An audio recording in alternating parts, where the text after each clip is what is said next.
Hello, everybody. Welcome back to the teachings on the Hebrew alphabet. It's so good to see you all again. Happy Tuesday. I hope you're all having a very good day.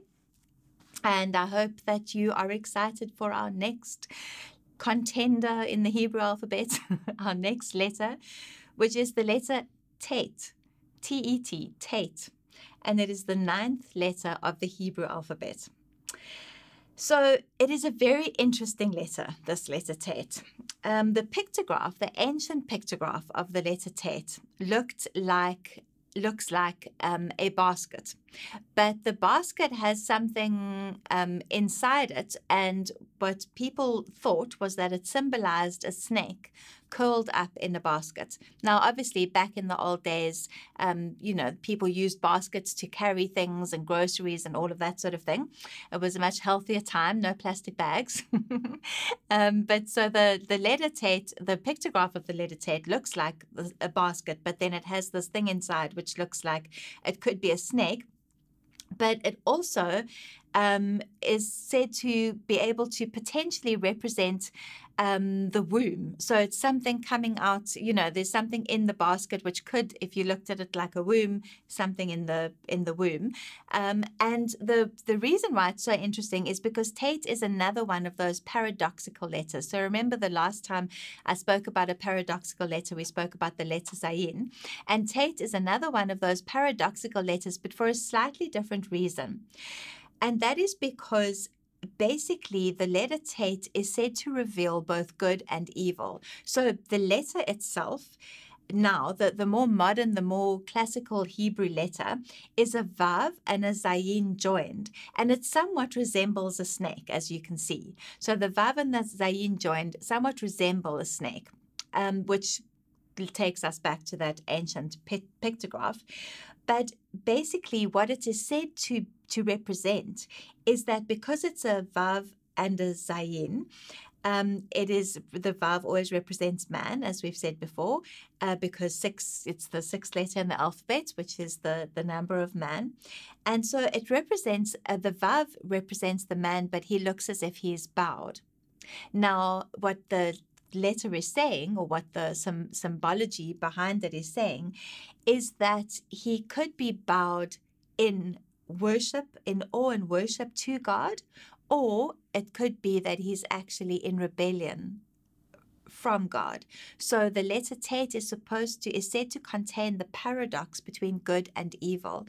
And in the same way, when a woman gives birth, the baby is born, and we all obviously pray and trust and have incredible children who all turn out good. But there are some instances where, particularly in the world, where babies are born and then they don't turn out so good. And at some point in your child's life, they get to make the choice for good or for evil. And that is the paradox that Tet represents.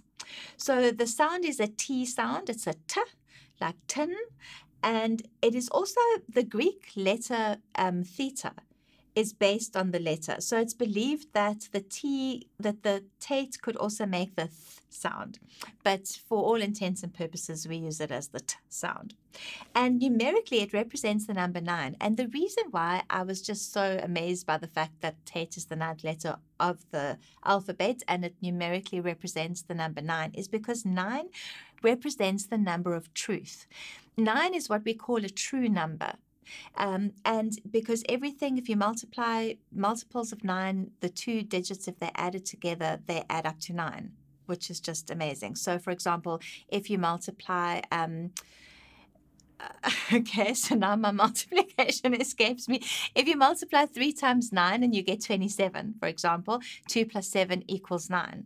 So, and right the way through the nines, so it's called a true number. And so it reflects here as the number of truth, because the truth of the paradox of Tet is that you get to choose good or evil. You get to choose whether you are for God or whether you are against God. Interestingly enough, it is the least frequently occurring letter in the scriptures. So it's not a letter that was actually used very often. It's the least frequently occurring letter in scripture. And you've got to wonder why. I'm not sure. But the fact that it's such a paradoxical letter and it's such a symbol of being able to choose good or being able to choose evil, I don't know. Maybe that could be why. But it is a very interesting letter, and it's a very interesting number to be associated with that letter. So we all know that if we are in this situation, personal choice, we would like to be able to choose God. So we want to see the letter Tet as referencing or showcasing someone bowing in reverence to God. We don't actually want to see it the other way around in terms of someone rebelling against God.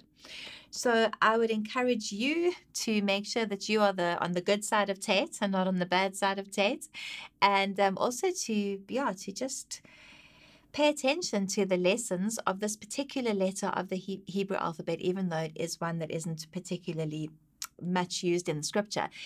Interestingly enough, next Tuesday, we are going to look at the letter Yot, which is not only the smallest letter in the Hebrew alphabet, but it is also the most frequently occurring letter in the Hebrew alphabet. So I just find it so amazing, again, that you have the least frequently occurring and the most frequently occurring right next to each other in the Hebrew alphabet, although I should have gone like that from right to left, not left to right.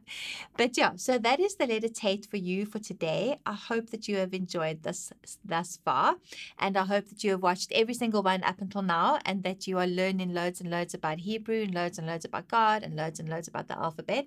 And as I say, there is so much more. There is so much more, and at some point in time, hopefully we'll get an opportunity to delve into more of that. In the meantime, keep well. Reach out to me, message me, get in touch with me if you have any questions. All my contact details are on the screen. I'm available on many different platforms, many different ways, and I love to hear from everybody. So love you lots and see you soon. See you next week. Bye.